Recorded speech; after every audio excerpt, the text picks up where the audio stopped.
శ్రీ గురుభ్యో నమః. శ్రీ మహాగణపతి నమః. 5 జూలై నుండి 21 జూలై వరకు, అమావాస్య నుండి రాబోతున్నటువంటి పౌర్ణమి వరకు ఇక 2 వారాల కాలం, పక్షకాలం అనేది ఇక తులారాశి వారికి ఎలా ఉండబోతుంది అనేది చూద్దాం. తులారాశి వారికి మనం గమనించినట్లయితే, ఈ రాశి వారికి 1000 స్థానాల్లో కేతువు, షష్టమంలో రాహుగ్రహ సంచారం జరుగుతున్నది. అదేవిధంగా పంచమంలో శనిగ్రహ సంచారం జరుగుతున్నది. ఈ రాశి వారికి అష్టమంలో గురుగ్రహ సంచారం, సప్తమంలో కుజగ్రహ సంచారం జరుగుతున్నది. కుజుడు 12వ తారీఖున, జూలై 12వ తారీఖున సప్తమం నుంచి అష్టమంలోకి సంచారం చేయబోతున్నాడు.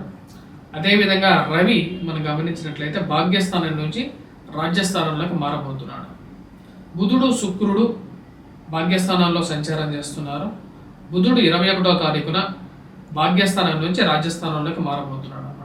ఇటువంటి గ్రహస్థితి ఈ యొక్క తులారాశి వారికి ఎలా ఉండబోతుంది అనేది చూద్దాం.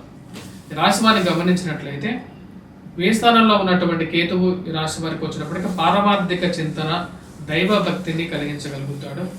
రాజకీయంగా వచ్చేటువంటి చిక్కుల్ని ఎదిరించగలుగుతారు ఈ రాశి వారు. దానికి ముఖ్య కారణం వచ్చినప్పటికీ రాహువు రాజ్యస్థానంలో సంచారం చేస్తున్నప్పుడు అటువంటి ఫలితాన్ని ఇస్తుందని చెప్పి శాస్త్రం చెబుతుంది. పంచమంలో ఉన్నటువంటి శని వచ్చినప్పటికీ సంతాన సంబంధితమైన విషయాల్లో కొంచెం ప్రతికూలత అనేది ఉంటుంది. వారి యొక్క సెటిల్మెంట్ గురించి ఎక్కువగా ఆలోచిస్తూ ఉంటారు.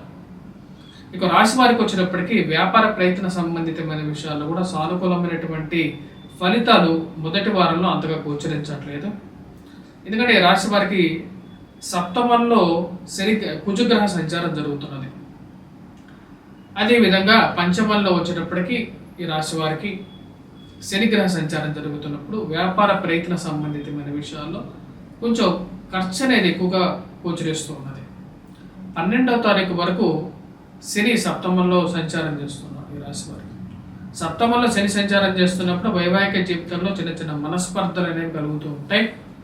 భార్యాభర్తల మధ్య ఈ యొక్క మనస్పర్ధలు అనేవి ఎక్కువగా ఉంటూ ఉంటాయి. అదేవిధంగా ప్రేమ సంబంధితమైన వ్యవహారాల్లోనూ, లివింగ్ రిలేషన్షిప్స్లోనూ ఈ కష్టాలు అనేవి ఎక్కువగా ఉంటూ ఉంటాయి. ప్రయాణ సంబంధితమైన విషయాల్లో కూడా అధికమైనటువంటి శ్రమ అనేది ఎక్కువగా ఉంటుంది. శనిగ్రహ వీక్షణ అనేది ఈ యొక్క జన్మరాశి మీద ఉన్నప్పుడు అది ప్రతికూలమైనటువంటి ఫలితాలుగా కూడా ఈ యొక్క రాశి వారికి ఉంటాయి. ఈ రాశి వారికి వచ్చినప్పటికీ సప్తమంలో శనిగ్రహ సంచారం అష్టమంలోకి మారబోతున్నది. కుజుడు ఎప్పుడైతే సప్తమం నుంచి అష్టమంలోకి మారినప్పుడు వైవాహిక జీవితంతో జీవిత భాగస్వామి ఆరోగ్య సంబంధితమైన విషయాల్లో జాగ్రత్త అనేది చాలా ముఖ్యం. అదేవిధంగా ఇరుగు పొరుగు సఖ్యత విషయంలో కూడా జాగ్రత్తలు అనేవి తీసుకోవాలి. ఎదుటి వారితో మాట్లాడేటప్పుడు 12వ తారీఖు నుంచి 45 రోజుల పాటు అష్టమంలో గురువు, కుజుడు కలవబోతున్నారు. గురువు అష్టమంలో ఉన్నప్పుడు కూడా ప్రతిబంధకమైనటువంటి ఫలితాలు ఎక్కువగా ఇస్తూ ఉంటాడు. అంత అనుకూలమైనటువంటి ఫలితాలు ఇవ్వట్లేదు కాబట్టి జాగ్రత్తలు తీసుకోవాలి ఈ రాశి వారు. అదేవిధంగా వైవాహిక జీవితంలో కలతలు కలిగించగలుగుతాడు అన్నమాట. అష్టమంలో సంచారం చేస్తున్నటువంటి కుజుడు, అష్టమంలో సంచారం చేస్తున్నటువంటి కుజుడు యొక్క దృష్టి ధనస్థానం మీద ఉంటుంది కాబట్టి ఇరుగు పొరుగు సఖ్యత విషయంలో కుటుంబంలో ఐక్యతను పెంపొందించుకోవడానికి ఎక్కువగా ప్రయత్నం చేయాలి. మన కుటుంబంలో అందరం కలిసి ఒకటే మాట మీద ఉండాలని చెప్పి మీరు చెప్పినా సరే ఒక్కొక్కరు ఒక మాట మాట్లాడడం అనేది మీకు అర్థం కానటువంటి విషయంగా ఉంటుంది. మీరు ఇచ్చినటువంటి మాటకి వారు ఇంకొక మాట మాట్లాడుతూ ఉంటారు అన్నమాట. ఆ విషయాన్ని మీరు పరిగణించగలుగుతారు, ఆ విషయాన్ని ముందుగానే మీరు చెప్పగలుగుతారు. వారికి అందరం కలిసి ఒకటే మాట మీద ఉండాలని చెప్పి ముందుకు తీసుకెళ్లాలని చెప్పి చెప్తారు. ఈ రాశి వారికి వచ్చేటప్పటికి మనం గమనించినట్లయితే భాగ్యస్థానాల్లో ఉన్నటువంటి రవి రాజ్యస్థానంలోకి రాబోతున్నాడు 16వ తారీఖున. 16వ తారీఖున ఎప్పుడైతే రవిగ్రహ సంచారం రాజ్యస్థానంలోకి జరుగుతుందో మొదటి వారం కన్నా ఎక్కువ మంచి పాజిటివ్ రిజల్ట్స్ అనేది 2వ వారం రాబోతాయి అన్నమాట. అంటే 16వ తారీఖు తర్వాత నుంచి ఉద్యోగపరంగా కొంచెం అనుకూలత అనేది ఉంటుంది. ఎందుకంటే రవి భాగ్యస్థానంలో అనుకూలమైనటువంటి ఫలితాలు ఇవ్వడం, వృత్తిరీత్యా వ్యాపార రీత్యా కూడా అనుకూలమైనటువంటి అవకాశాలని, ఆపర్చునిటీస్ని ఇవ్వగలుగుతాడు రవి. 16 నుంచి ఒక నెల రోజుల పాటు, అంటే రాబోతున్నటువంటి ఆగస్టు 16వ తారీఖు వరకు కూడా రవిగ్రహ సంచారం అనేది జరిగేది. వీరికి రాజ్యస్థానం అంటే ఈ యొక్క రాశి వారికి అత్యంత అనుకూలమైనటువంటి స్థానంలో జరుగుతున్నది అన్నమాట. ఇది వృత్తిరీత్యా వీరికి బాగా అనుకూలంగా ఉంటుంది. వ్యాపార రీత్యా కూడా అనుకూలంగా ఉండేటువంటి పరిస్థితి ఏర్పడుతూ ఉంటుంది. సంఘంలో గౌరవము గుర్తింపు ఉన్నటువంటి వారితో పరిచయాలు రాబోతున్నటువంటి రోజుల్లో 16వ తారీఖు తర్వాత నుండి వీరికి ఏర్పడుతూ ఉంటాయి. నూతన ఉద్యోగ ప్రయత్న సంబంధితమైన విషయాల్లో కూడా సానుకూలమైనటువంటి ఫలితాలు ఏర్పడగలుగుతాయి. విద్యార్థులకు ఎలా ఉందని మనం గమనించినట్లయితే విద్యార్థులకి గురువు అనుకూలత లేకపోవడం అనేది ప్రతిబంధకంగా ఉంటుంది. అష్టమంలో గురుగ్రహ సంచారం జరుగుతున్నప్పుడు ప్రతిబంధకంగా ఉంటుంది.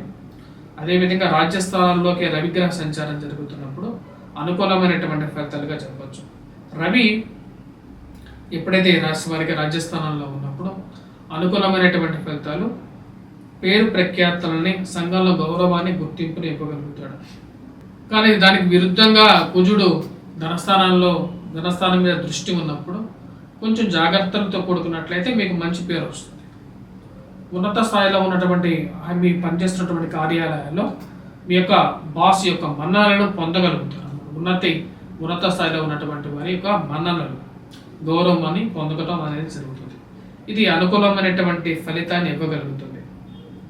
ఉరాలుగా వచ్చినప్పటికీ రాశి వారికి సానుకూలమైనటువంటి ఫలితాలుగా చెప్పవచ్చు. రెండో వారంలో, మొదటి వారంలో ఈ రాశి వారికి వచ్చేటప్పటికి ప్రతికూలమైనటువంటి ఫలితాలుగా చెప్పవచ్చు.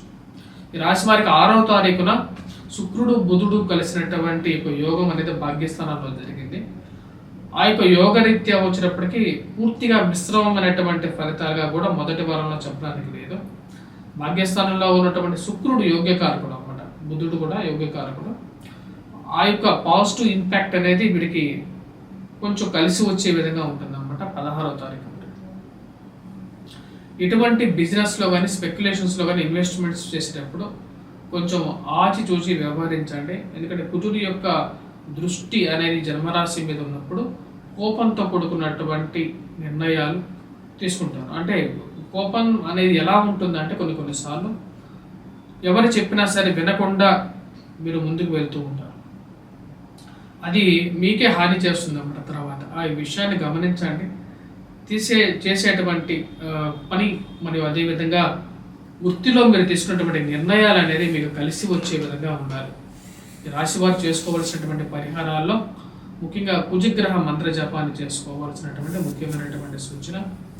అదేవిధంగా ఈ రాశి వారికి గురుగ్రహ అనుకూలత రీత్యా దత్తాత్రేయ స్వామిని పూజించినట్లయితే విద్యార్థులకి అదేవిధంగా ఉద్యోగస్తులకి కూడా సానుకూలమైనటువంటి ఫలితాలు పొందడం అనేది జరుగుతుంది. గృహవాహన కొనుగోలు సంబంధితమైన విషయంలో అనుకూలత కోసం కూడా ఈ యొక్క పరిహారాలు చేసుకోవలసినటువంటి ముఖ్యమైనటువంటి సూచన. స్త్రీలతో ఈ రాశి వారి కొంచెం జాగ్రత్తలు తీసుకోవాలి. అది కూడా 16వ తారీఖున రవి శుక్రుడు యొక్క కలయిక అనేది ఎప్పుడైతే జరుగుతుందో స్త్రీ సంబంధితమైన వ్యవహారాల్లో కొన్ని జాగ్రత్తలు అనేవి ముఖ్యం ఈ రాశి వారికి. స్వస్తి.